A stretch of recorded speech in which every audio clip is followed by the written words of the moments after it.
I heard a statistic recently that's been keeping me from sleep.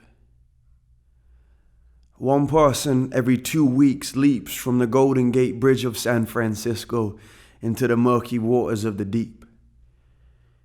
And that fall lasts for 4 seconds at 86 miles per hour, colliding with the current by which they are devoured. And now I can't stop the visions about the little decisions that might have been made from when they woke up in the morning to when they went back to sleep again. And my heart hurts as their fellow humans. See, for some reason, I'm assuming that maybe they got the tube and read the morning news on a paper given to them by some dude who they would meet on their commute. And I'm thinking, what did they have for breakfast?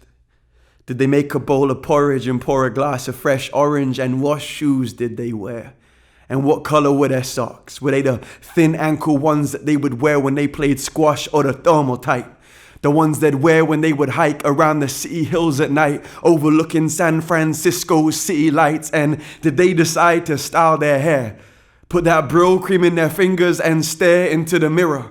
Their mind elsewhere, but their reflection consistent as ever, because it is always there. And did they decide to lock their door, knowing that they were never coming back? Well, if it did, it connected us. I did the same when I left my flat. You and I, we are connected, and I wish we made that clearer.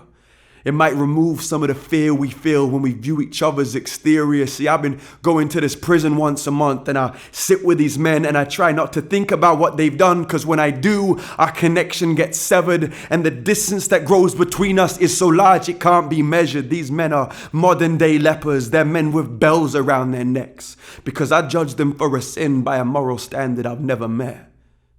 And yet it's the same process I use when I turn a stranger into a shadow, a shopkeeper into a transaction, and a criminal into an animal. But we are human. And isn't that the goal, to become human, fully here, fully present, interwoven, restored ruins? But we have made such a connection with failure, and then rejection, success, and then acceptance, that we can't have a conversation without preconceived misconceptions. But I don't want the first time my daughter to hear that I love her to be when she brings home an A, or for my son to know I think he's amazing just because he scored his first goal in the game. I want to tell her while she's brushing her teeth. I want to sing it over him while he's still asleep.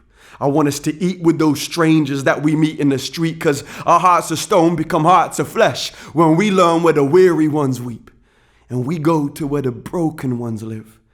And we make life warmer than that water that flows under the Golden Gate Bridge.